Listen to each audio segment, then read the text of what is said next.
Ooh, I love both guys that, they're both great champions. I have a somewhat of a personal relationship with BJ. BJ, I was, again, a young kid fighting in a Super Bowl tournament long time ago, and had no corner man. And I was just this kid that just kind of stumbled into the sport, so to speak. And I had Bob Cook kind of manage me at the time. He got me the fight, and Bob made some phone calls to BJ, and it was basically like, hey, I got this little college kid over there that flew over by himself with no corner man. He's like, hey, can you corner him? And BJ and his, I think it was BJ and his brother and one other guy all cornered me, without even knowing me. So I don't know. I've always had, a thing for that. Is awesome that he did that. I looked up to that guy for a long time. So I mean, I still do. So I mean, as far as picking somebody in that fight, I'm gonna have to go with BJ. I think that he is another one that has had somewhat of a checkered career, but now I think he's got his head on straight as far as training hard and really putting out there the effort that it takes to be a champion, and he knows that. That's all that he's ever said is that he's his own worst enemy, and it's crazy to know that a guy can just all of a sudden just one day just hop up out of bed and be like, I think I'll win the UFC title, so definitely have to go with BJ on that one. I think he won the first fight. I don't agree with that he won the first fight. On everybody's like, well, look at him after him and St. Pierre after the fight. I don't so much believe in damage as much as I believe that BJ just really did a good job in that fight in positions too. Yeah, St. Pierre would get a takedown, but he'd do nothing with it. And in my mind, that's BJ winning the position, and then he get back to his feet and beat him up some more. And so I believe he won the first fight, and I believe he'll win this fight.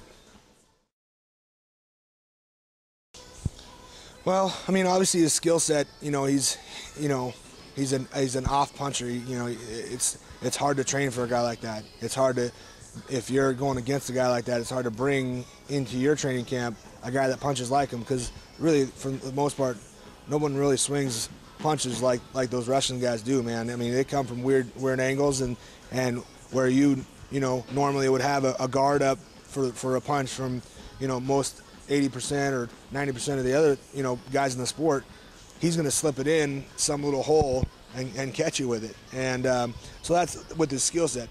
I honestly, I've got a couple times to meet him and talk to him a little bit. I think that his difference in between him and pretty much everybody else and why he's dominated is his mind. He's got such a strong mind. Like, that dude, I've seen him on a fight week, and the week of the fight, that dude doesn't worry about nothing. Like, he's got such great guys behind him and such a great training camp.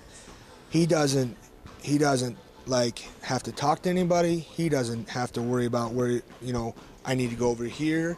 He doesn't have to worry about getting in I have to get in this car, I have to call down to this. Anything and everything is handled for that guy for the whole week. And he is so, like, that. With that said, it's not that he's babied, it's the fact that he doesn't have to take away from his focus from the fight to think about, okay, where should I eat at, or how much should I eat, or how much should I drink, or anything like that. Anything and everything is taken care of. That, like, 100%. The dude, he barely has to think about breathing. And being honest, like, the guy, it's amazing. And there's something to be taken from that. Like, he is so focused for a fight that it's just I talked to his manager, or I think he's his manager, but one of the guys that's pretty close with him, and just kind of got a little insight as to what happens in the back before the fight. And he plays cards. Like, he'll play cards. He'll play cards for a while. He'll take a nap, and then about 2 hours before the fight, he'll get up, warm up, and go fight. That's how focused he is. Like, I mean, there's very few fighters that I know that could take a nap 3 hours, 4 hours before they fight. Like, everybody's pretty, ramped up and ready to go type thing. He's calm, he's collected, he's focused, And I think that's what sets above his skill set. I'm not taking anything away from his skill set, obviously, but above any of his skill set, I think that's where he makes his biggest gain on the rest of the sport.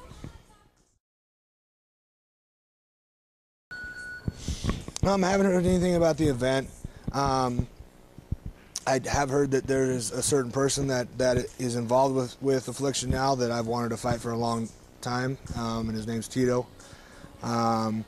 He's actually the original reason why I went to 205 from heavyweight. I've been wanting to, you know, fight that guy for a long time. So yeah, that would be my pick.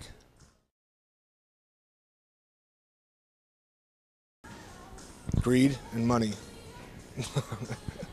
Greed and money is what stops that, and I think that guys should be able to fight, you know, wherever they want. You know, I totally agree with that. I don't think exclusive contracts are good for the sport. I actually heard Matt Lindland one time in an interview, you know, because he's all smart and Mr. like governor now. I think he's governor of Oregon or some crazy thing. Anyway, he actually looked up one time and basically found out that the UFC has basically found a loophole in a law that was basically put together by Muhammad Ali to stop just that, like exclusive contracts, and keeping like having the matchmaker be basically their manager too, and you know, matchmaking the fight along with telling them how much they're going to get paid, basically, you know. So yeah, I mean, you know, I wish that guys could fight wherever they wanted, but I don't see that happening for a long time. I mean, yeah, I mean, it would be nice to get to a point where, you know, the sport get to a point where there is insurance, you know, for the most part. Like, I think we're a ways off from that. I think in the bigger organizations, they do actually take care of injuries, but you know, as far as fans helping out with that, you know, if you can get to you know, a show and buy a guy's T-shirt, whether it be his own T-shirt that he made up himself. I mean, you know, money's going to be the best way to help support him. So if you can get to his show, buy a ticket at his fight, and if he's got a T-shirt or if he's got an autograph card or a bandana, I mean, buy it. You know, help him out. That would be the best way. I drive an 05 Tacoma, Toyota Tacoma. Type of food? Japanese food. Sushi. I love sushi. Can't prepare sushi at home. I'm not that good yet. At home, I mean, it's going to involve some clean protein, like either some really lean beef or some chicken and some sort of green veggies, and that's about it. Maybe some brown rice if it's in the first part of the day. I don't eat brown rice at night, but it's the first part of the day, I'll have some brown rice. Not right now because I'm not training, but normally when I'm training for a fight, yeah. Protein, I take glutamine for just pain, and take a multivitamin. I take a fat burner. I take trying to think trying to visualize what's on my counter. Mainly just the protein and the glutamine and a multi, but other than that, you know, little things here and there. Probably have to go with something like, you know, like Braveheart or Troy or 300. 300 was good. Jaeger Red Bull. I have to say blonde because I have a blonde girlfriend. It's been at least a half year. I mean, not really a big McDonald's guy. Now Taco Bell, we might have something there. We might have a better question there, but I don't want to answer that.